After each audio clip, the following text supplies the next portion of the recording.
After weeks of silence, confusion, and diplomatic deflections, the full scope of South Africa's ambassadorial blunder is coming into focus. The United States didn't just reject Mcebisi Jonas quietly, it sent a message. A message that has now triggered one of the most embarrassing foreign policy setbacks for President Cyril Ramaphosa's administration. In part 2 of our explosive report, we go beyond the headlines to uncover the deeper implications of Washington's refusal, the internal ANC battles behind the scenes, and the growing danger of South Africa's isolation on the world stage. What does this mean for our global alliances? Has the ANC traded away foreign credibility for political loyalty? And will this failure be the breaking point for a presidency already losing grip? Join us as we unpack the international fallout, assess the diplomatic silence from Washington, and look ahead at what Ramaphosa must do now to stop the bleeding. This is not just about Jonas, this is about who truly controls South Africa's foreign policy, and whether we are still taken seriously abroad. Diplomatic experts agree that the situation is damaging but not irreparable, yet only if the Ramaphosa administration moves decisively. South Africa now faces a pivotal test, whether to admit its diplomatic misfire, reset its strategy, and salvage what's left of its credibility, or to continue stumbling through denials and deflection that only deepen the distrust. The nomination of a replacement must not only avoid controversy, it must represent a clear pivot toward professionalism, integrity, and strategic foresight. Anything less could push South Africa further down a path of global irrelevance. The ambassadorship to Washington is not a mere figurehead position. It is a gateway into high-level negotiations on trade, national security, energy cooperation, and international finance. It is the voice South Africa projects in the most powerful capital on earth. For Pretoria to gamble that voice on internal political horse trading, as many now believe it did with Jonas, sends an ominous signal about the priorities of those steering foreign affairs. This crisis lays bare the ANC's deepening tendency to treat state institutions as instruments of party maintenance. Instead of elevating diplomats on the basis of merit, competence, or national interest, appointments appear to be leveraged as rewards for loyalty or tools to manage internal factions. That mindset might serve short-term political calculations, but it does so at the expense of international respect and strategic leverage. The world is watching, and with every misstep, South Africa diminishes its ability to lead, influence, and negotiate from a position of strength. Jonas' rejection is only the latest incident in what is increasingly viewed as a pattern of poor international judgment. South Africa's ambiguous stance on Russia's invasion of Ukraine, its controversial hosting of sanctioned Russian officials, and its vocal BRICS realignment have already put it on a collision course with Western allies.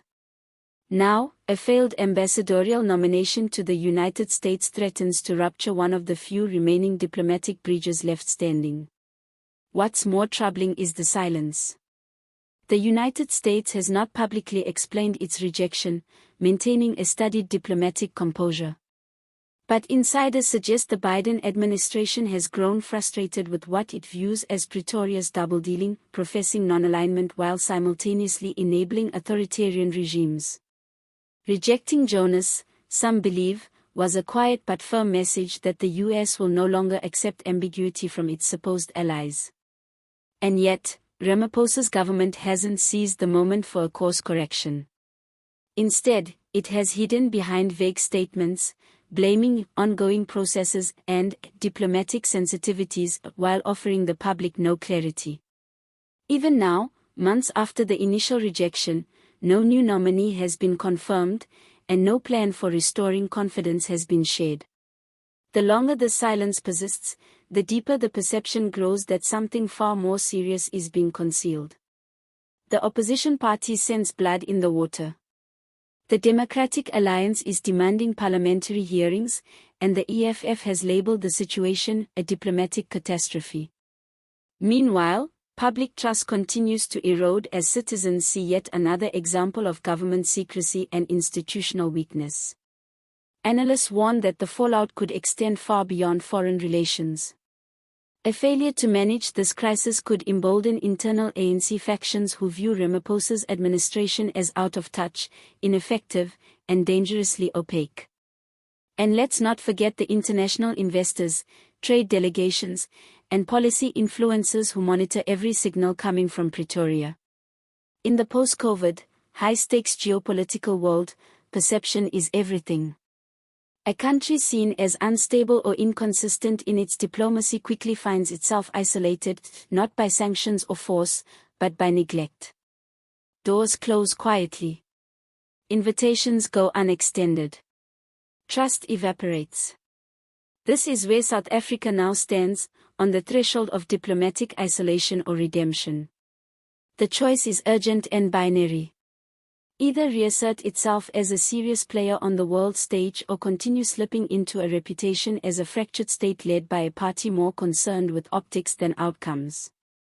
The Jonas rejection was not just about one man. It was about a system exposed, a government outmaneuvered, and a nation now at risk of becoming a cautionary tale. The tragedy is that this could have been avoided. South Africa boasts some of the finest diplomatic minds on the continent, individuals with deep networks in Washington, Brussels, Beijing, and beyond. It has seasoned negotiators, principled thinkers, and policy architects capable of commanding global respect. But they sit idle while the spoils of representation are fought over behind closed doors at Luthuli House. What comes next may well define Ramaphosa's legacy on the international front.